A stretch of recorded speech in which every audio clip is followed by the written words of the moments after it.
ए के question number 2 CSE 2024 का मैं डिस्कस कर रहा हूँ। इसमें स्टेटमेंट और रीजनिंग टाइप का क्वेश्चन है। स्टेटमेंट 1 देखोगे तो इसमें पूछा है कि thickness of the atmosphere at the equator is much greater compare to poles. दूसरा है at equator heat is transported to the great height by the strong convectional currents. Okay, तो ट्रोपोस्फेयर आप जान रहे हो, ये अर्थ है। अर्थ के सबसे नीचे क्या होता है? ट्रोपोस्फेयर होता है। उसके बाद स्ट्रेटोस्फेयर, उसके बाद मीजोस्फेयर, मीजो, उसके बाद एक्सोस्फेयर, उसके बाद एक्सोस्फेयर। जी सर। तो ट्रोपोस्फेयर जैसा कि आप जानते हो कि ये इक्वेटर पे क्या होता है? इक्वेटर पे ज़्यादा हीट होता है। जी सर। इक्वेटर पे क्या होता है? ज़्यादा हीट होता है। ज़्यादा हीट होता है। जी इस सर। कारण से गैस क्या होता है? ज़्यादा ऊपर तक फैला हुआ रहता है। जी सर।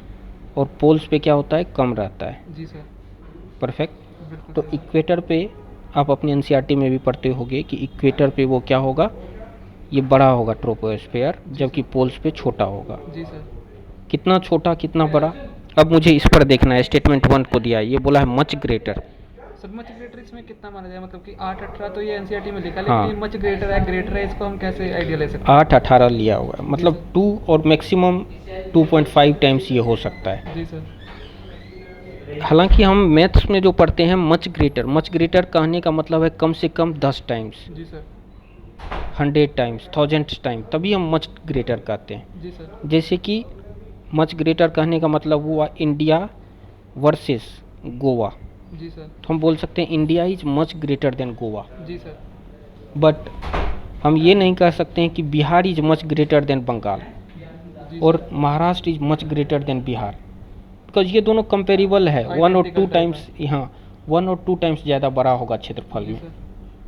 या आप कंपेयर करना चाहते हो तो इंडिया का जैसे क्षेत्रफल और ब्राज़ील का क्षेत्रफल, जी इसको सर। तो ऐसा नहीं बोल सकते ब्राज़ील इज मच ग्रेटर। जी सर।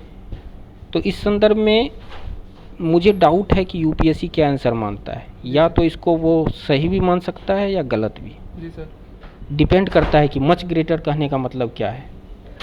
क्या उन्होंने मच ग्रेटर इसीलिए दिया है कि ये स्टूडेंट को ये एक्सट्रीम दे के गलत करवाना चाह रहा था, या उसने 8 और 18 को मच ग्रेटर मान लिया है? ये तो फाइनल आंसर की के बाद पता सर चलेगा। मतलब इसका या तो ए होगा या डी होगा, बी सी बिल्कुल नहीं होगा जी, इसका। तो इतना कंक्लूड कर सकते हैं बी और सी तो बिल्कुल नहीं हो सकता है, या तो स्टेटमेंट 1 और 2।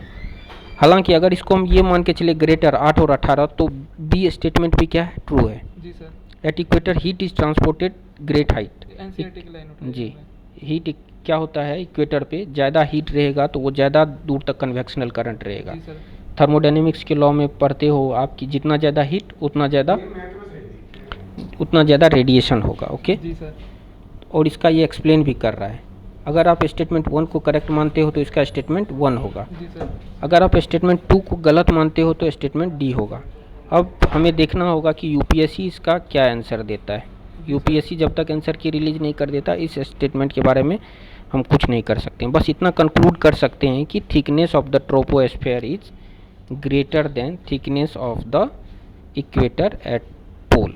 ओके, और 8 और 18 किलोमीटर होती है। ये ठंड और गर्म के मौसम में भी बदलता है। Okay sir.